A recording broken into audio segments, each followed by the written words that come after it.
Tu dois être courageuse. Il faut être fort. Il faut garder le moral. Ne lâche rien. Tu dois trouver un sens à tout cela. Tu dois être positif. Tu dois te battre jusqu'au bout. Sois résilient. Tu dois faire quelque chose de tout ça. Stop!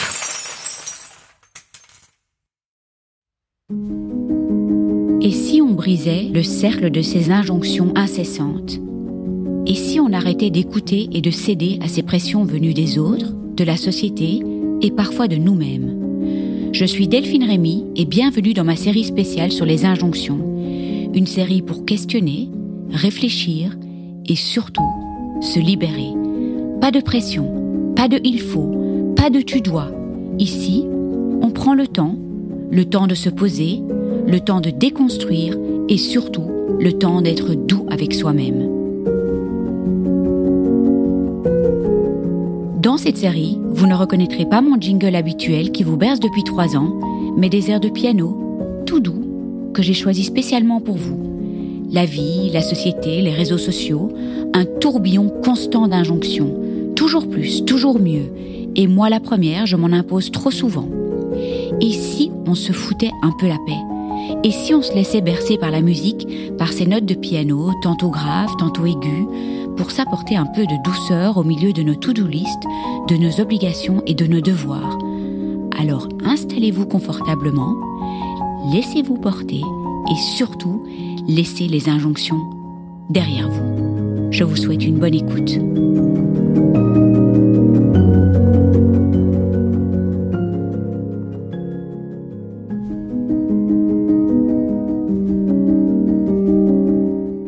Bienvenue dans ce nouvel épisode de ma série sur les injonctions. Et sniff sniff, c'est le dernier pour le moment, on va dire pour le moment. On en a exploré plein, 12 en fait, et aujourd'hui on plonge dans une autre pression omniprésente, l'injonction à s'affranchir du regard des autres. Alors je fais juste un petit rappel des 12 épisodes, enfin des 11 précédents, l'injonction à être une guerrière, l'injonction à transformer l'épreuve ou la maladie en exploit, l'injonction à trouver un sens à la maladie, l'injonction à être positif et garder le moral H24, l'injonction à être fort, à la force, l'injonction à accepter ce qui est, l'injonction à sortir de sa zone de confort, l'injonction à se réinventer après l'épreuve, l'injonction à revenir à une vie normale après l'épreuve, l'injonction à pardonner, l'injonction à prendre du temps pour soi et aujourd'hui, la dernière, l'injonction à s'affranchir du regard des autres. Alors, on entend souvent « Arrête de te soucier de ce que les autres pensent ». On l'a entendu une chier de fois et on l'a aussi probablement dit à nos enfants, nos amis, notre entourage, à nous-mêmes et on le pensait vraiment. Sur papier, cette injonction semble libératrice, presque évidente, mais quand on y réfléchit un peu plus, est-ce que c'est si simple? Arrête de te soucier de ce que les autres pensent.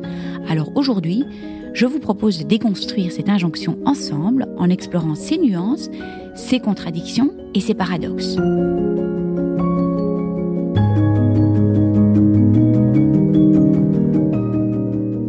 Pourquoi cette injonction existe-t-elle? L'idée de se libérer du regard des autres part souvent d'une intention positive et elle vise à nous encourager à vivre pour nous-mêmes, à faire nos propres choix et à ne pas laisser le jugement ou les attentes d'autrui nous freiner. Jusqu'ici, tout va bien.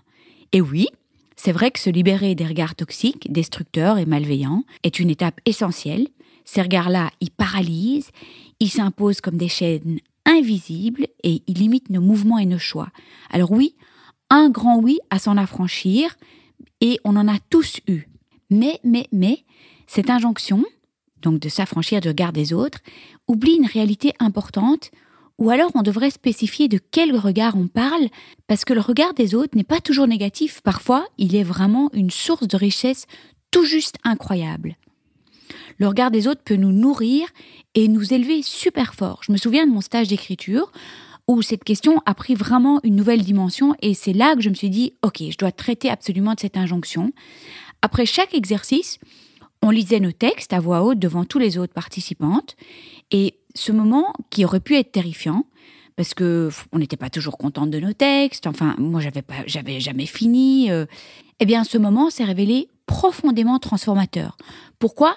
Parce que les regards qui se posaient sur nous étaient super bienveillant. Il n'y avait aucun jugement. Si notre texte n'était pas terminé, c'était pas grave. Si le style n'était pas top ou on n'était pas inspiré, c'était pas grave non plus. Ce regard-là, loin de nous écraser, nous portait. Et recevoir un retour chaleureux transforme en plus l'expérience, enfin très souvent. Alors même si notre travail n'est pas parfait, savoir qu'il est accueilli avec bienveillance nous aide à avancer, à essayer, à oser et à aller plus loin et peut-être même à l'apprécier en fait.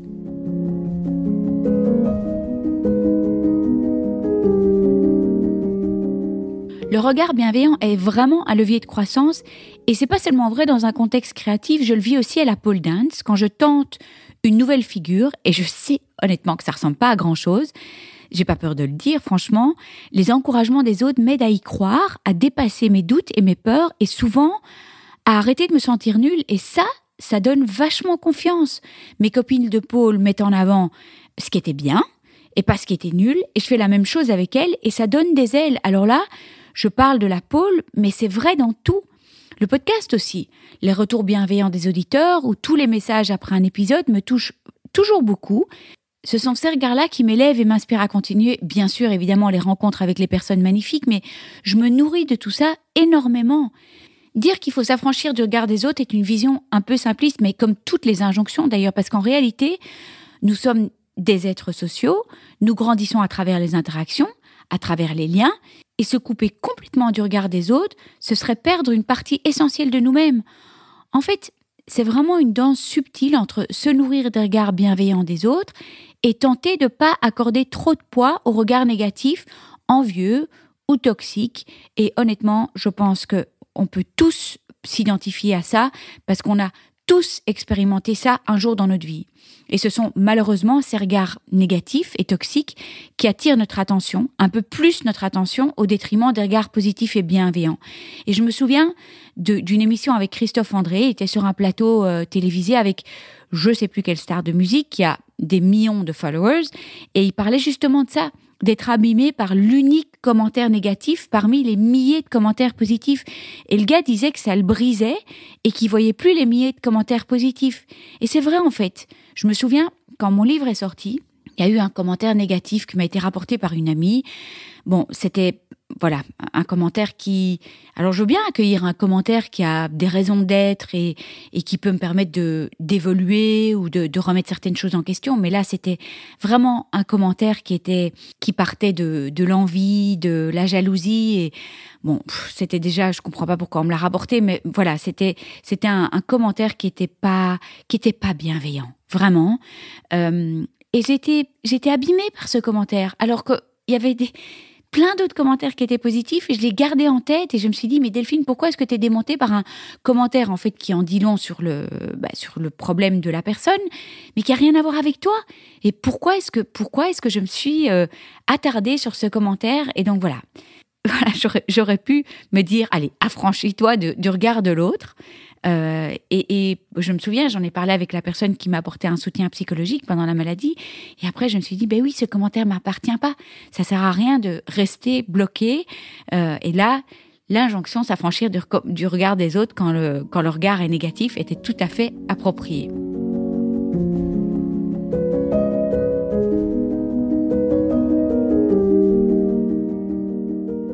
Alors, comment trouver l'équilibre et comment danser entre ces deux extrêmes? Ça paraît si facile et simpliste quand je le dis comme ça, mais c'est pas toujours facile et disons que c'est une bonne petite piqûre de rappel en fait. Alors comment est-ce qu'on danse entre ces deux extrêmes, se libérer des regards qui blessent et qui sont pas super bienveillants, et puis s'abreuver des regards qui nourrissent? Alors on va commencer par se libérer des regards qui blessent et qui sont pas super bienveillants. Ce sont ces regards qui nous freinent, ceux qui nous font douter inutilement, ou qui projettent sur nous des attentes irréalistes. Ces regards-là, on peut s'en libérer, pas toujours facilement, je le reconnais, mais c'est un travail sur soi qui vaut vraiment la peine pour retrouver une certaine liberté. Oh mon Dieu, être soi et ne pas se faire démonter par ces regards, j'ai encore du chemin à faire, mais j'ai réussi à déjà en faire et je trouve que ça libère énormément. Et puis l'autre extrême, s'abreuver des regards qui nourrissent. À l'inverse, il est vraiment essentiel de s'entourer des personnes qui nous portent, qui nous encouragent et qui nous poussent à devenir la meilleure version de nous-mêmes. Ces regards-là, on peut les accueillir à bras ouverts, mais alors à fond, à fond.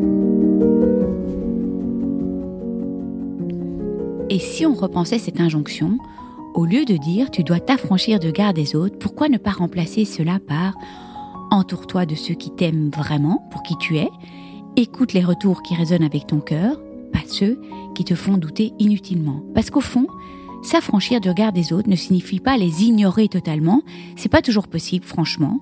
Ça veut plutôt dire faire le tri, choisir les regards qui comptent, ceux qui nous élèvent et virer les autres. Alors je vais conclure en disant que le regard des autres, c'est comme un miroir. Parfois il déforme, parfois il flatte, parfois il est juste aussi. Et comme tous les miroirs, il peut être utile tant qu'on ne s'y perd pas. Alors, s'affranchir du regard des autres ? Oui, mais pas de tous. Apprenons à accueillir ceux qui nous aident à grandir, à ignorer ceux qui nous tirent vers le bas. C'est tout l'enjeu de cette injonction, trouver son équilibre. Et vous, qu'en pensez-vous ? Est-ce facile pour vous de faire le tri ? Quels regards vous élèvent et lesquels vous pèsent ? C'est ici que se conclut cette série sur les injonctions, 12 épisodes dans lesquels j'ai mis tout mon cœur, une réflexion que j'ai trouvée super intéressante et j'étais vraiment contente de les partager avec vous pendant ces 12 semaines, pas consécutives. Je sais qu'il y en a encore un paquet à traiter et je pense que je continuerai. Je me suis surtout focalisée sur les injonctions faites aux malades et un peu plus.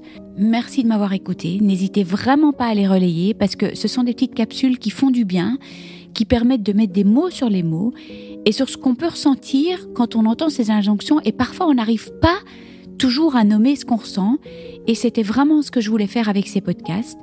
Je vous embrasse tous et toutes très fort et je vous remercie encore de vos fidèles écoutes qui m'élèvent et qui me nourrissent. Je vous remercie de tout cœur de nous avoir écoutés. N'oubliez pas de vous abonner si vous désirez recevoir les notifications des prochains épisodes.